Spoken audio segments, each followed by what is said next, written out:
Dinner was already tense before I said a single word. I'd spent all day rehearsing how to tell them. Printed the email. Folded it.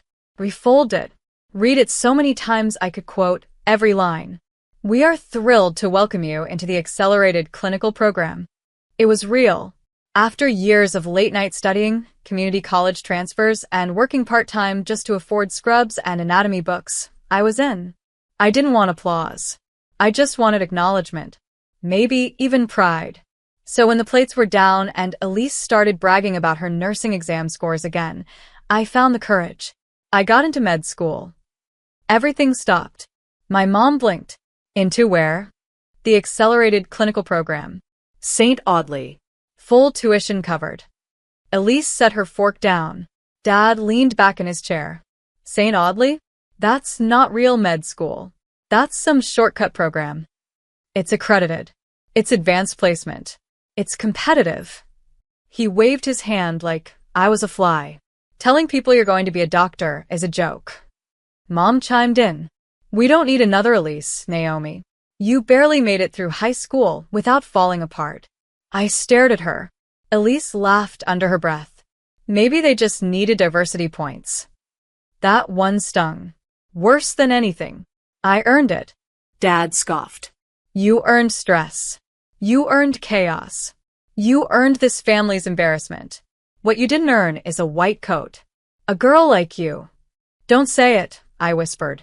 A girl like you doesn't become a doctor, he said anyway. My mother stood. This isn't a movie, Naomi. You're not special. You're not a miracle. You're a burden we've carried too long. You want to chase dreams? Fine. She looked at my father. He didn't even hesitate. Get out. And don't come back. Just like that. The girl who paid her way. Who stayed up helping Elise study. Who swallowed being called the disappointment year after year. Tossed like trash. I didn't cry. Didn't scream. I just folded the email quietly and slipped it back into my pocket. Okay, I said. That was all. I packed one backpack. Left everything else behind. Books, clothes, childhood photos. I didn't want reminders of a house I had never truly been allowed to call home. My parents didn't watch me walk out. Elise didn't even ask where I'd go. They thought they'd broken me, but they didn't know. You can't break someone who learned to heal herself in silence. My name is Naomi, and from wherever you're watching this, stay with me. Because when they said I'd never wear a white coat, they forgot. I already knew how to walk through pain, with steady hands.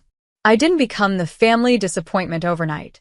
That title was carved slowly, like water against stone. It started when I was 8, and Elise won her first spelling bee. My parents called the whole family. Had a cake made. Took photos like she'd cured cancer. When I won a writing contest a month later, they said, "That's cute. But don't get distracted. That's how it always was." She sparkled. I was supposed to applaud. Elise had the smile, the hair, the grace.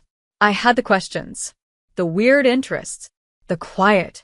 She got a birthday party every year. I got money's tight. She took dance, gymnastics, horseback riding. I took care of her when she got tired of all three. By high school, it was obvious. I was the difficult one, the emotional one, why can't you be more like your sister? They never said it outright, but I could hear it in every silence. When Elise got accepted into nursing school, they nearly threw a parade. She's going to make this family proud, Dad beamed.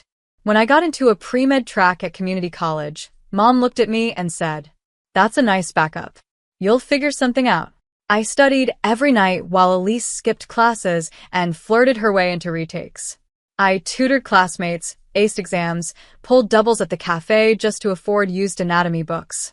She posted pictures in scrubs and got thousands of likes. I made flashcards on the bus and got ignored. I never told anyone how hard it was. How often I stayed up just to cry quietly into a pillow. How many times I watched Elise fail upward while I scraped and clawed just to keep up. And when I got the email from St. Audley, I sat on my bed and held it like a love letter. Because for once someone saw me, not as the shadow of the real daughter. Not as the failure, but as someone capable. chosen. And then I told my parents, and they made me feel like I had forged the whole thing. Because in their eyes, nothing I did could ever hold weight next to Elise. That's what favoritism does. It doesn't just make you invisible. It makes you believe you're unworthy of being seen. But I kept going. After I left that house, I moved into a shared room with 2 other med students, both working-class girls like me. We bonded over energy drinks, trauma, and textbooks soaked in tears. I took weekend shifts as a med aide, shadowed emergency rotations, studied for 10 hours straight until my hands cramped and my eyes blurred. Because I didn't need them to believe in me anymore. I just needed to believe in myself. Every time I hit a wall, I remembered my father's voice. "You're not doctor material." And I whispered back in my head, "Watch me." They say the worst part of leaving is packing. But for me, it was realizing how little I actually had to take. My life in that house was never built to last. I didn't have a real room, just a corner. I didn't have keepsakes, just what I could afford and protect.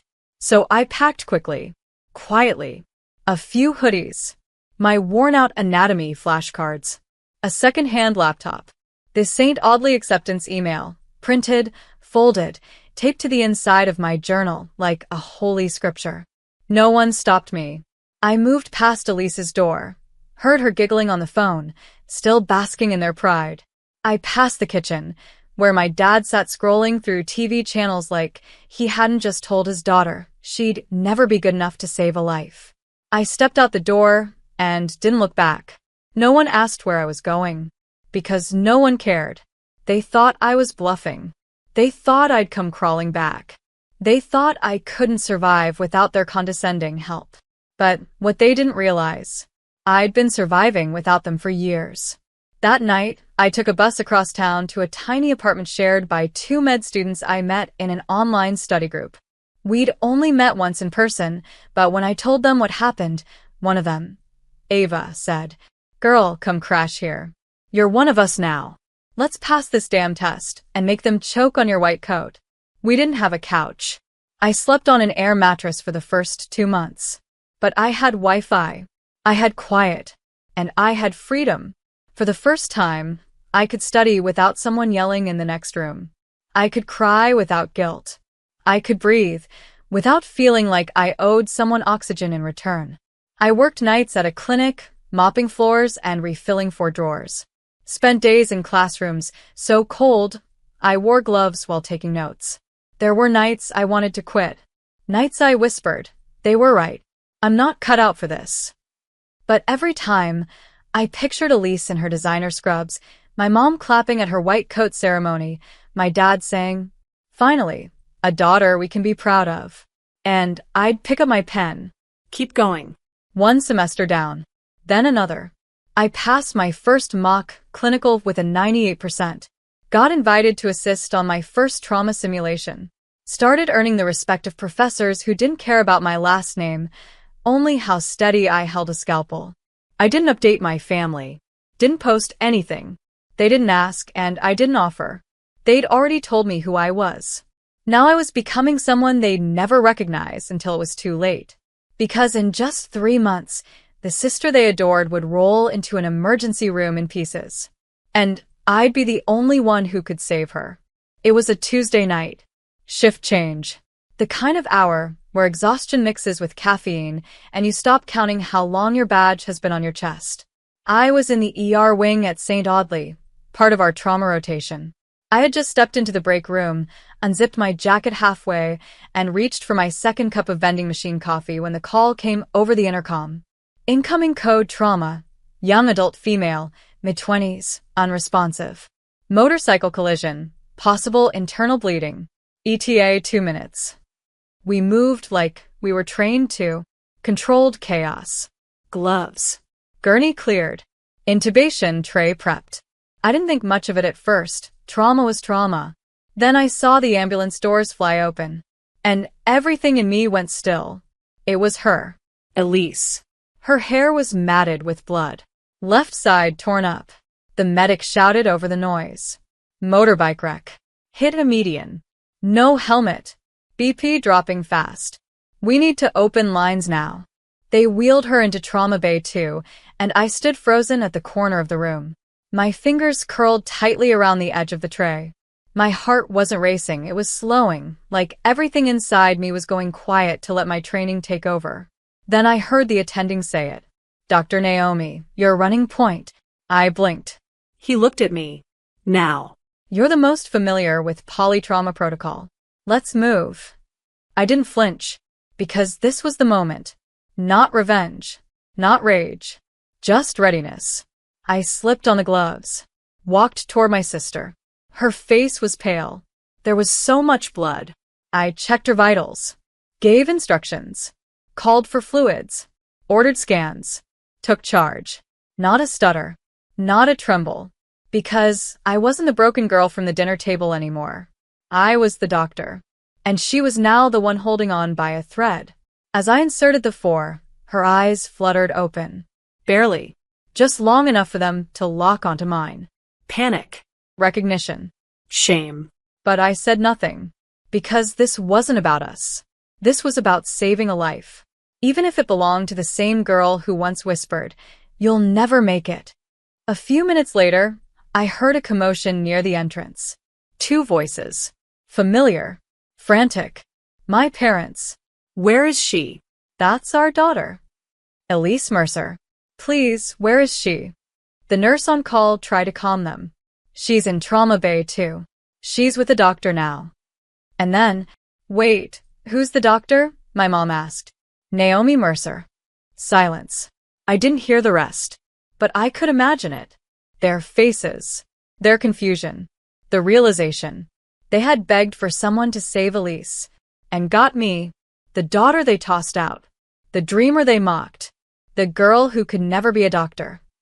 Now in scrubs, gloves, Elise's life in my hands.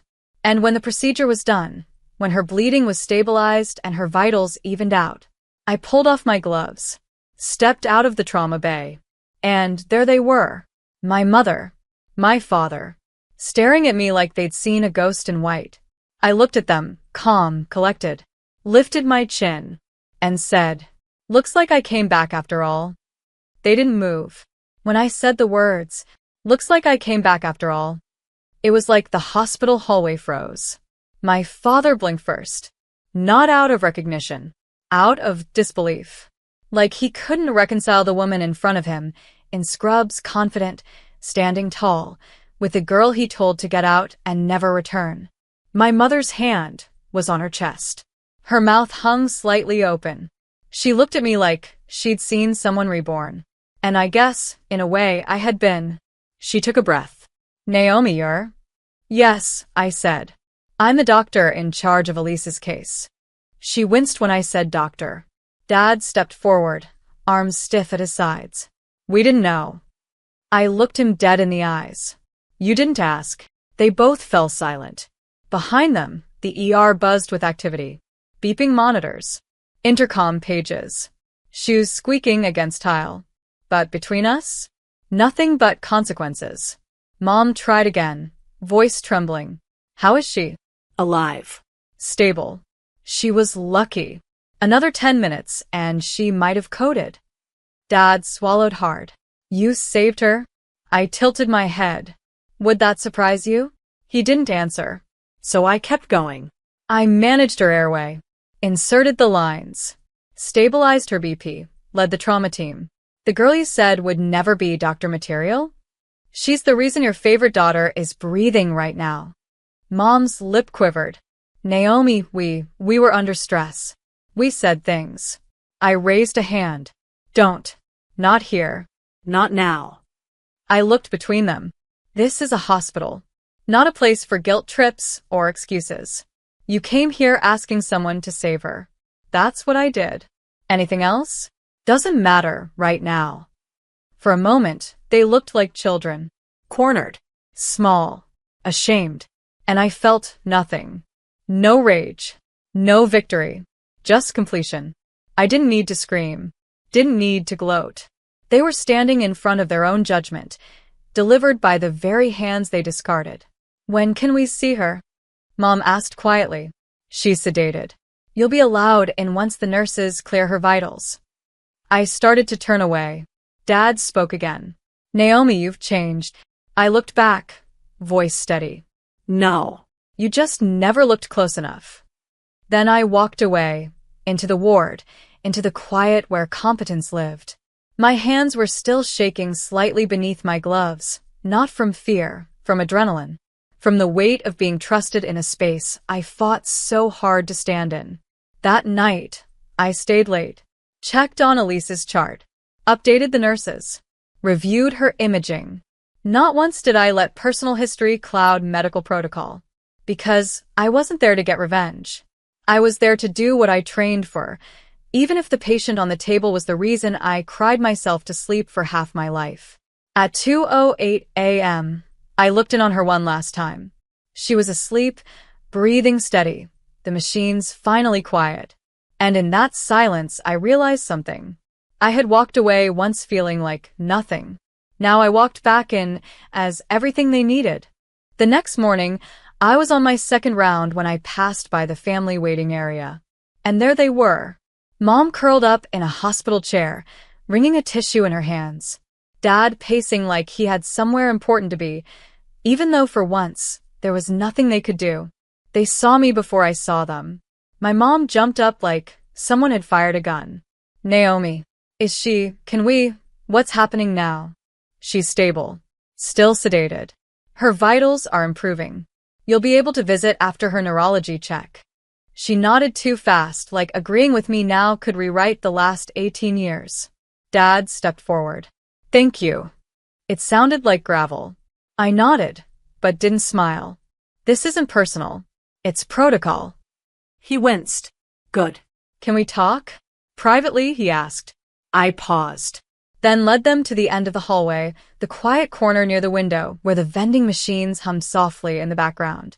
They looked nervous, like kids waiting to get scolded. Naomi, Mom started, we were wrong. About so much. We didn't know what you were capable of. You were always so distant. I raised an eyebrow. You threw me out. We didn't mean it like that. No. You meant it exactly like that. Get out and never come back. That's what you said. And I did exactly what you asked. Dad looked at the floor. Mom looked at me like I had just slapped her. But I wasn't being cruel. I was being clinical. Do you know what it's like to carry a dream with no one cheering for you? To scrub blood out of your shoes at 3 a.m. because you stayed late practicing intubations while your sister slept through her exams and still got praise. They didn't respond. I didn't become a doctor to prove you wrong. I became a doctor because I knew I could save lives, even if mine was never worth saving to you. Mom choked back a sob. Dad whispered, we just didn't know you were strong enough. I looked at him, steady and cold. That was your mistake, not mine. Then I stepped forward, close enough for them to see everything in my face, the years of being ignored, diminished, discarded. You don't get to apologize now because you need something. You don't get access to this version of me because you finally realized I wasn't the problem. We don't want anything, Mom said. You already got something, I corrected. Your daughter is alive. That's enough. They both nodded, slowly, broken. Because there was nothing left to argue with. I wasn't fighting. I wasn't begging. I wasn't hoping for love that was never coming. I was just done. As I turned to walk away, my dad said something I'll never forget. You scare me now. I stopped. Didn't look back. No, I said. You're not scared of me. You're scared of what it means that you were wrong about me, and that I didn't need your love to become whole. Then I left them standing there. Still, silent, and completely powerless.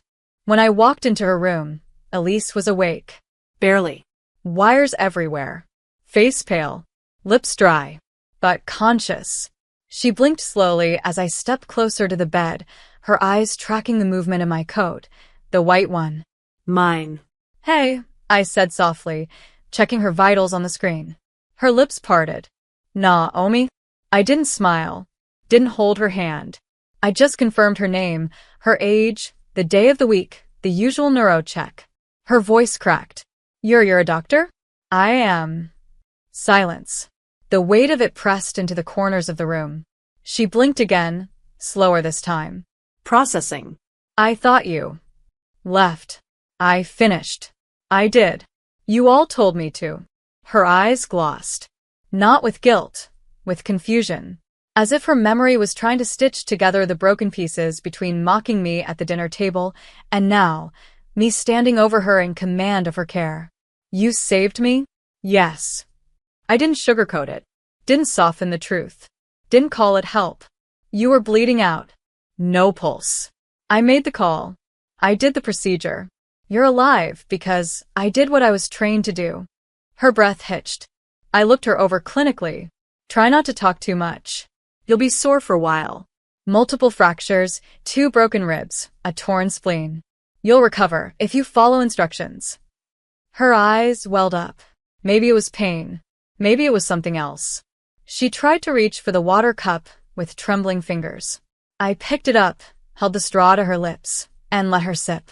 It wasn't kindness. It was duty. The way I would for any patient. You are always better, she whispered. I paused. That? I hadn't expected. I met her gaze. Then why did you treat me like I was nothing? She blinked fast, tears falling sideways into her hairline. Because if you weren't nothing, it meant I was. That landed. Deep. The truth in it made my jaw tighten. Because I knew exactly what she meant. In our family, there wasn't room for more than one star. She had been raised to shine. I had been trained to dim. And the moment I stepped out of the shadows, her world cracked. I stepped back, finished updating her chart. Rest. The nurses will monitor you closely. As I turned to leave, she whispered, Thank you.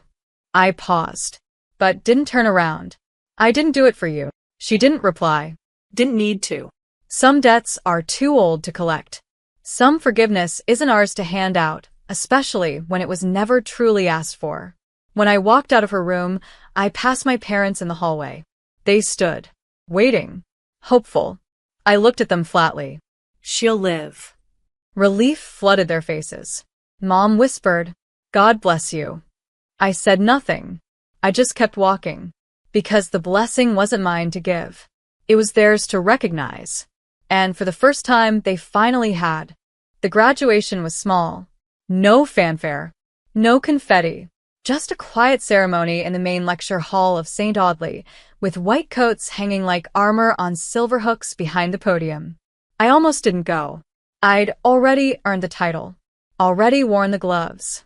Already stitched skin and saved breath. But something in me needed to stand there, for the girl who left home with nothing but a folded acceptance letter and a cracked voice that no one listened to. So I walked onto the stage. I stood tall. Steady. No makeup. No applause. Just pride. The dean called my name. Dr. Naomi Mercer. There was a pause in the crowd. Then a roar of claps. My classmates, the ones who stayed up with me, cried with me, fought through blood and burnout with me. They stood. They clapped harder. Not out of surprise. Out of respect. I slipped on the white coat, not as a symbol of proving them wrong, but of finally believing I belonged. Later that evening, I stepped outside into the cool air and took a deep breath. And that's when I saw them. My parents. Standing awkwardly at the edge of the crowd. Not clapping. Not crying. Just watching me like they didn't know if they were allowed to speak. I hadn't told them about the graduation. But Elise must have.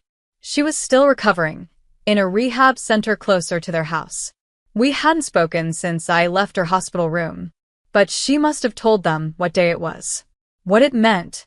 My father stepped forward first. Naomi. I looked at him. He opened his mouth, then closed it.